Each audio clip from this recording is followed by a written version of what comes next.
Continuing with section 5.3. This is the last video. So we had done example 1 and now we want to look at example 2. So we are given a matrix and we want to figure out whether it is diagonalizable or not. So how do we do that? Well, basically we start finding the eigenvalues. If we get distinct eigenvalues of the size of the matrix, which is 4 by 4, then we can say that the matrix is diagonalizable. But if we cannot find four distinct values of lambda, then we will try to find the eigenvectors associated with each lambda. And if we get 4 distinct eigenvectors, then that means there are 4 linearly independent vectors, and then that will make the matrix diagonalizable. So let's see. We look at the matrix and we notice that it is a triangular matrix. So the entries on the main diagonal are going to be the eigenvalues of this matrix, which are 3 and 2.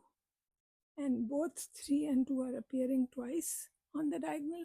So it means each of these eigenvalues have the multiplicity 2. But this multiplicity is the algebraic multiplicity. So now we can check for the eigenvectors. So I'm doing it for 3. Lambda is equal to 3. We have to find a minus lambda I. So a minus 3i will be equal to, now you can write down the A matrix minus 3i matrix, or you can do it in your head. It's your choice, but just be careful that no mistake is done. So if we do 3i, I can put here A, which is 1, 0, 0, 0, 0, 2, 0, 0, 0, 0, 2, 0, and then 1, 0, 0, 3. And when we subtract 3i, so we are subtracting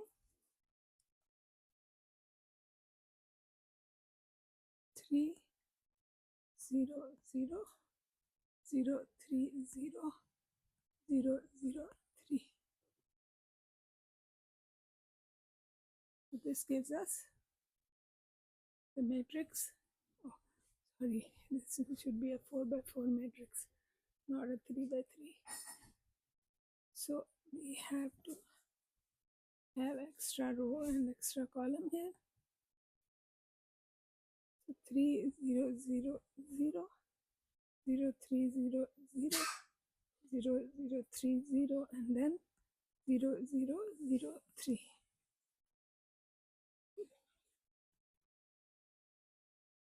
Notice here that the only change in A will happen after doing this subtraction, that the diagonal entries will change. Diagonal entries of A will change, everything else will remain the same. So we get A minus lambda I equals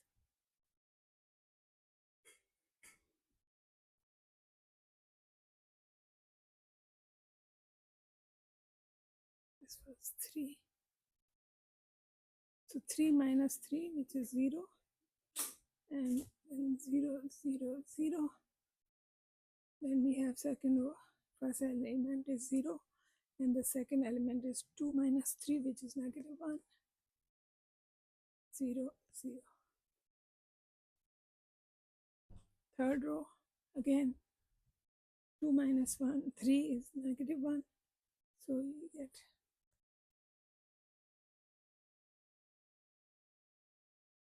and fourth row,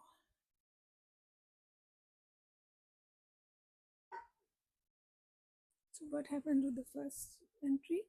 It is a 1 minus a 0. So 1 minus 0 means we have 1 in the first entry of the fourth row. So this quantity is a 1.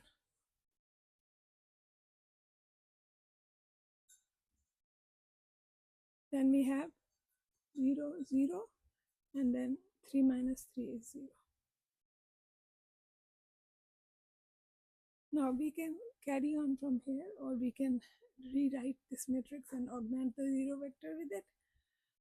But keeping it simple, if I extend this and do one row operation to simplify things, first thing I will do is swap the rows, row 1 with row 4.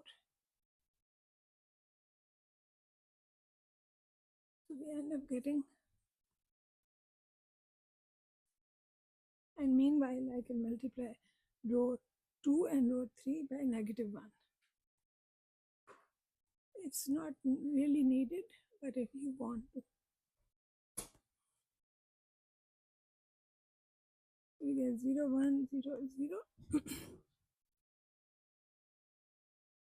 and then 0, 0, 1, 0, and then we have 0, 0, 0, 0.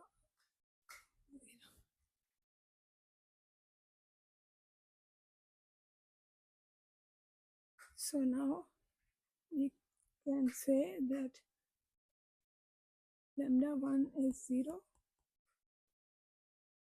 lambda 2 is 0, sorry, x1 is 0 and x2 is 0.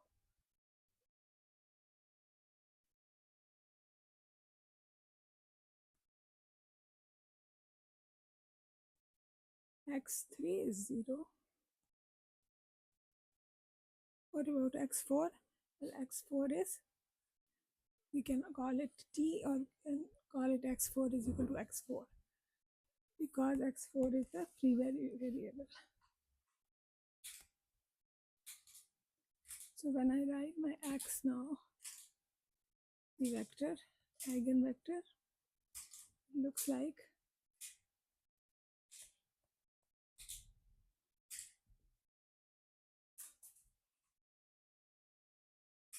0, 0, 0, x4.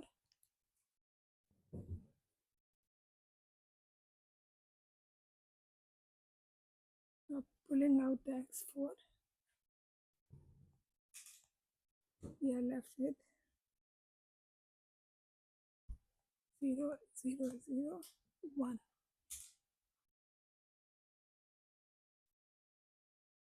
So the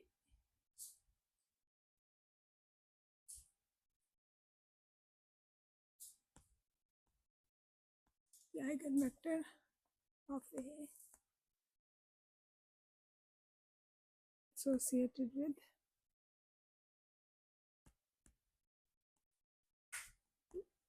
lambda equals 3 is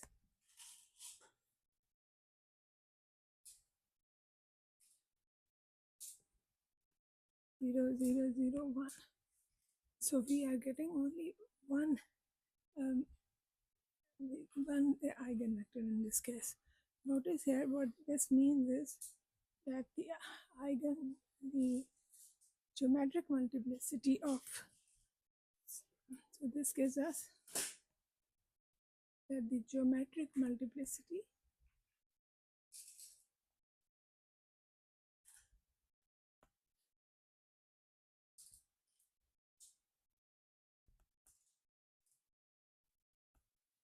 of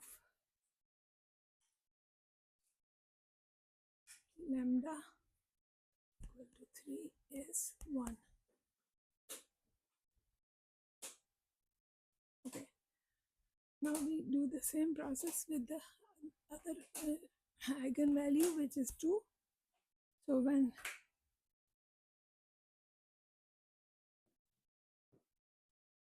this is something I have done here, so let's look at it.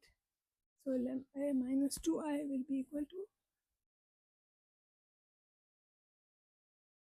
so I have the A matrix here, and then minus 2 times I, which gives us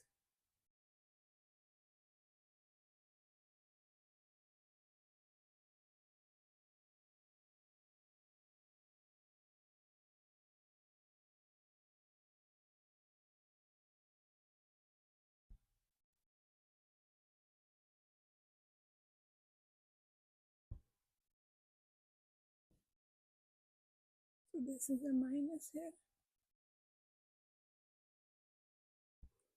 So this is the A matrix,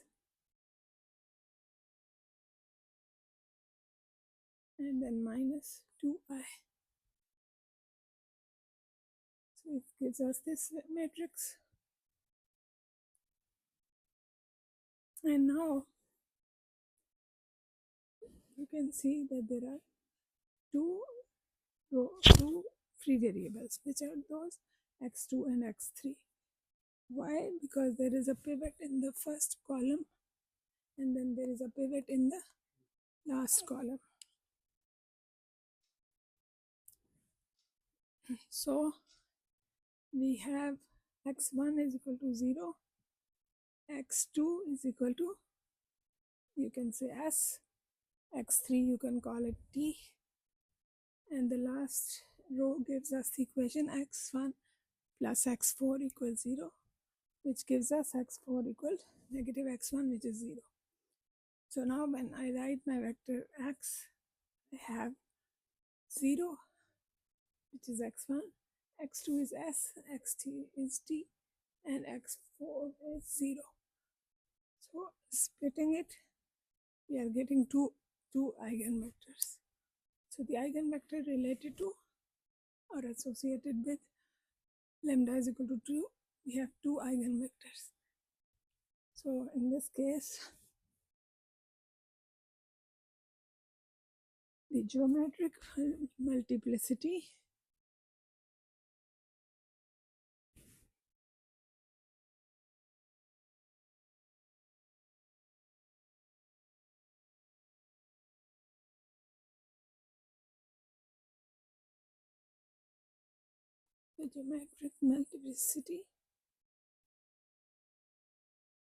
of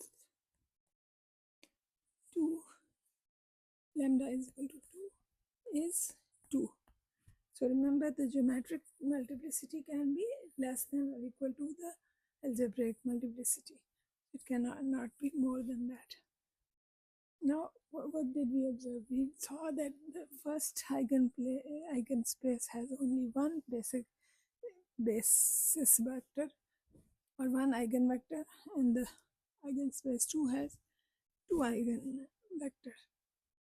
So in total we have 3 eigenvectors, but the size of our A matrix was 4 by 4, and our n was 4. So here we have fewer vectors than the number n, therefore A is not diagonalizable. So that is how you can check the diagonalizability.